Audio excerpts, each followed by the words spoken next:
आज हम पूर्व मीमांसा दर्शन पर चर्चा करेंगे। पूर्व मीमांसा के प्रवर्तक मुनि जैमिनी हैं, जिन्होंने 2644 सूत्रों में इस दर्शन को आबद्ध किया है। सबर स्वामी ने इस पर भाष्य लिखा है और कुमारिल भट्ट, प्रभाकर, मंडन मिश्र ये इसके प्रबल प्रवर्तक हैं, समर्थक हैं। हमने पहले देखा है कि वेद मंत्रों का संकलन हजारों हजार वर्षों में अनेकों ऋषियों द्वारा किया गया है और उनके प्रतिपाद्य विषय में कर्म कांड भी है, उपासना कांड भी है और ज्ञान कांड भी है। इसी समय भगवान बुद्ध अपने विचारों को फैलाते हैं और बौद्ध धर्म निश्चित होता है, बौद्ध मत प्रारंभ होता है। भगवान बुद्ध ने अव्यक्त प्रश्नों का कोई उत्तर नहीं दिया और उनके विधान सकारात्मक थे। दूसरों की निंदा उन्हें अच्छा नहीं लगता था, परंतु बौद्ध मतावलंबियों ने एक प्रबल तर्कशास्त्र विकसित किया और अपने शास्त्रार्थ के माध्यम से वैदिक मनीषियों को हराना प्रारंभ कर दिया और बड़ी तेजी से वैदिक धर्मावलंबी बौद्ध धर्म की तरफ जाने लगे। और इस परिस्थिति में कुमारिल भट्ट का जन्म हुआ। कुमारिल भट्ट ने बौद्ध धर्म स्वीकार किया और उनके तर्कशास्त्र का गहन अध्ययन किया और फिर वैदिक धर्म में वापस आ गए। यहाँ पर उन्होंने बहुत ही प्रभावी और प्रबल तर्कशास्त्र विकसित किया और उससे बौद्धों को हराने लगे और वैदिक धर्म की रक्षा की। इसी समय कुमारिल भट्ट को ये कहा गया कि आपने अपने गुरु से जो शिक्षा ली है उसका प्रयोग करके अपने गुरु को ही हराया है, ये आपने पाप किया है, इसका आपको प्रायश्चित करना चाहिए, जो एक वैदिक विधि है। कुमारिल भट्ट ने प्रायश्चित करने का निर्णय लिया और आत्मदाह करने में तत्पर हुए। इसी परिदृश्य में आचार्य शंकर, जो दक्षिण में जन्मे थे, वो पूरे भारत में वैदिक धर्म की स्थापना करने के लिए तत्पर थे। उनका कुमारिल भट्ट से संपर्क होता है। वो उनको अपना ग्रंथ तंत्र वार्तिक देते हैं और मंडन मिश्र से जाके शास्त्रार्थ करने का सुझाव देते हैं। आचार्य शंकर मंडन मिश्र के पास जाते हैं और वहाँ उनका शास्त्रार्थ होता है। मंडन मिश्र की पत्नी भारती देवी निर्णायक बनती हैं और अंततः आचार्य शंकर शास्त्रार्थ में जीतते हैं और इस प्रकार मंडन मिश्र आचार्य शंकर का शिष्यत्व स्वीकार कर लेते हैं और उत्तर मीमांसा की तरफ अग्रसर हो जाते हैं। आचार्य शंकर ने मंडन मिश्र को श्रृंगेरी मठ का प्रथम शंकराचार्य बनाया और उनका सुरेश्वराचार्य भारती नाम रखा। आज भी श्रृंगेरी मठ के जो भी आचार्य हैं उनका जो उपनाम होता है भारती होता है, जो मंडन मिश्र की पत्नी का नाम था, जो निर्णायक थी शास्त्रार्थ में। हमने चार्वाक दर्शन की चर्चा के समय देखा कि वे धरा पर जीवन को सुखमय बनाना चाहते थे। कोई चीज़ बचती नहीं, जब हमारा शरीर जल के समाप्त हो जाता है तो भावी जीवन के लिए कुछ नहीं चिंता करने की बात है। इसी जीवन को संवारना है, इसी को सुखमय बनाना है, इसी को सब कुछ करना है। लेकिन पूर्व मीमांसक आत्म तत्व को मानते हैं और वो आत्मा हमारे शरीर को धारण करती है और हमारे मरने के बाद वो या तो स्वर्ग जाती है या नरक जाती है या पुनर्जन्म होता है। और ये होता है हमारे धर्म के अनुसार। तो कर्म मीमांसा का प्रमुख प्रतिपाद्य विषय है अथा तो धर्म जिज्ञासा। अब हम धर्म की जिज्ञासा करते हैं, जानने की इच्छा करते हैं, ये संकल्प करके इन ग्रंथों में धर्म का विधान किया गया है, धर्म को समझाया गया है, बताया गया है। धर्म के अंतर्गत इन्होंने आचार को बहुत महत्व दिया है। आपने भी कहीं सुना होगा, आचारहीनम न पुनन्ति वेदाः अथवा आचारः परमो धर्मः। इस प्रकार हमें अपने आचरण को शुद्ध करना है, वेद विहित तरीके से अपना आचरण करना है। व्यवहार के प्रति भी ये सामाजिक सामंजस्य और आपसी पोषण के व्यवहार को अपनाने का उपदेश करते हैं।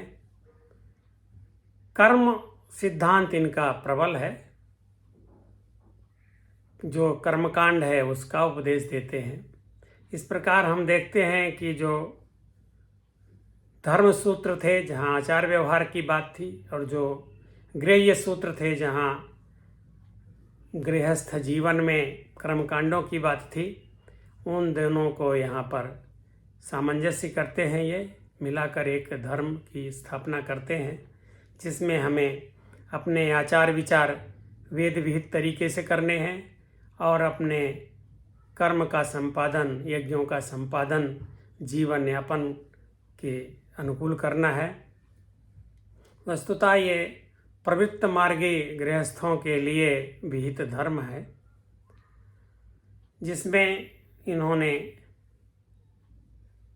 5 महायज्ञों का विधान किया है। एक गृहस्थ के लिए वो ब्रह्म यज्ञ करेगा, नित्य ज्ञान के लिए कुछ न कुछ स्वाध्याय करेगा, संध्या करेगा, कुछ ध्यान करेगा,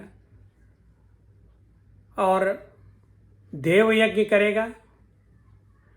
प्रकृति के अधिष्ठाता देव हैं, उनको पुष्ट करने के लिए, प्रकृति को पुष्ट करने के लिए कुछ न कुछ कार्य करता रहेगा, यज्ञ करेगा उसके लिए।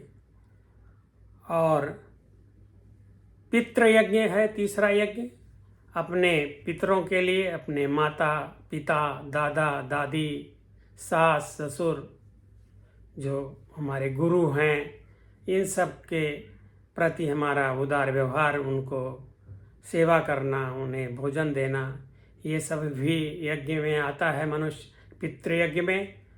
और श्राद्ध करना भी पितृयज्ञ के अंतर्गत आता है। चौथा यज्ञ है मनुष्य यज्ञ, जिसमें अतिथि देवो भव की भावना है।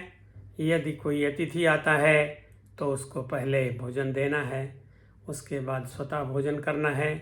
कोई भिक्षार्थी आता है उसे भिक्षा देना है।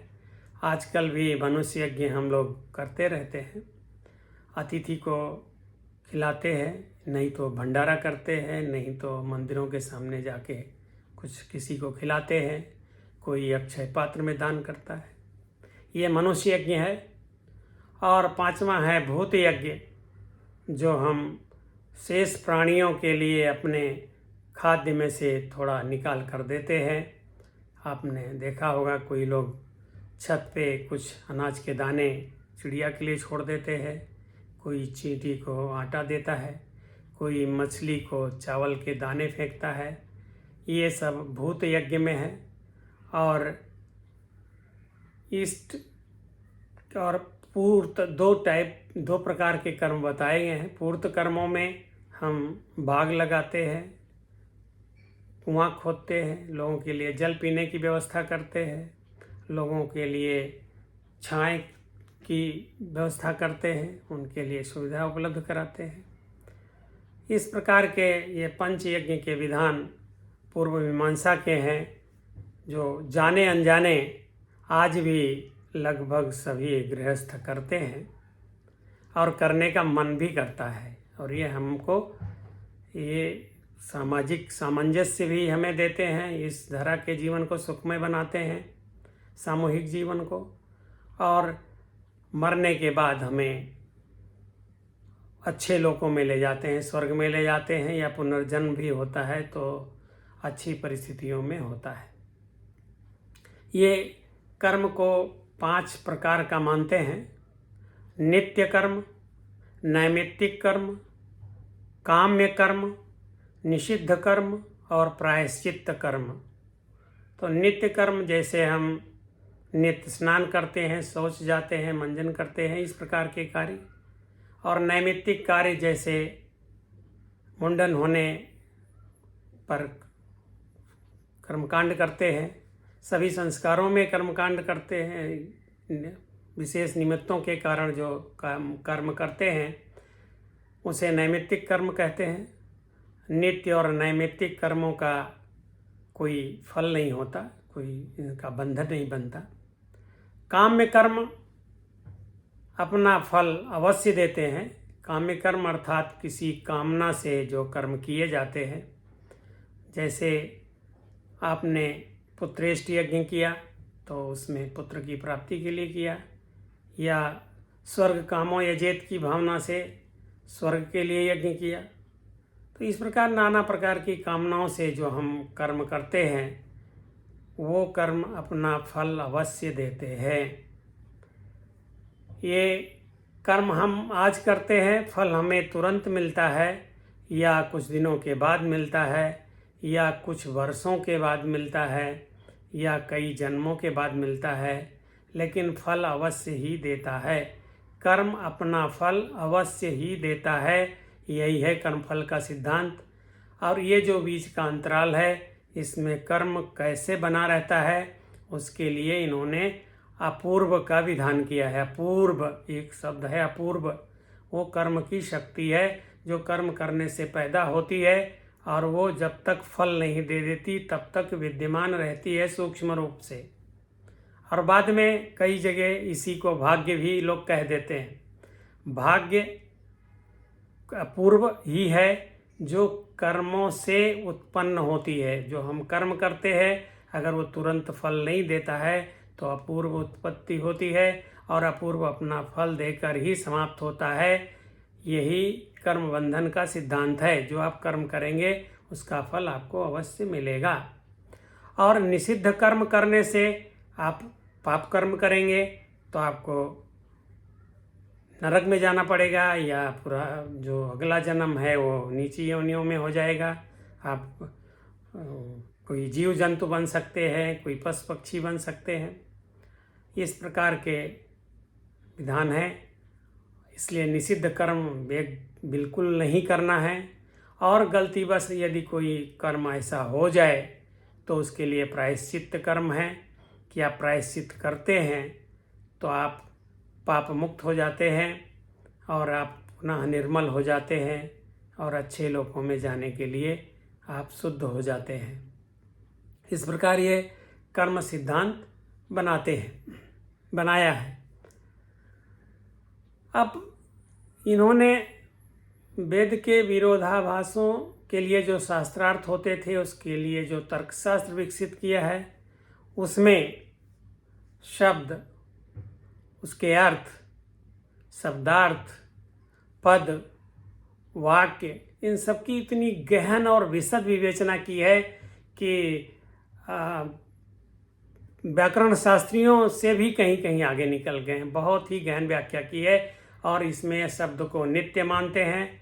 शब्द में शक्ति होती है और देवता भी मंत्र के अधीन होते हैं। अगर मंत्र का शुद्ध उच्चारण किया जाए तो और शुद्ध कर्म किए जाएं तो देवता भी फल देने के लिए बाध्य होते हैं।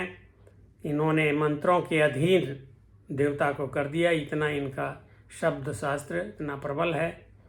और इस प्रकार हम देखते हैं कि पूर्व मीमांसक धरा के जीवन को सुखमय बनाने के लिए, मनुष्य को अपने को पुनीत करने के लिए, अच्छा आचार अपनाने के लिए उपदेश करता है, विहित आचार।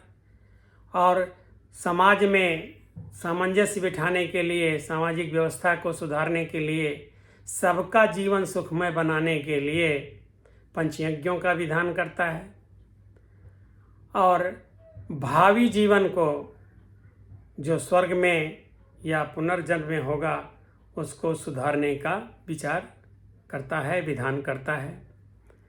अब कर्म फल देने के लिए किसी ईश्वर की आवश्यकता नहीं है। अनेकों धर्मों में ऐसा विश्वास है कि एक ईश्वर है जो हमारे कर्मों का हिसाब किताब रखता है और मरने के बाद उसी के अनुसार हमें फल देता है।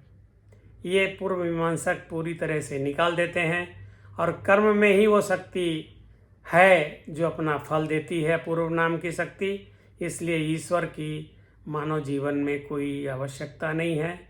आपको जो वेद में बताए गए ज्ञान हैं, जो प्रकृति के निहित ज्ञान हैं, उनसे अनुकूलन करना है, उनका सदुपयोग करना है और उससे वो अपना फल स्वयं देंगे। ये पूर्व मीमांसकों का सिद्धांत है।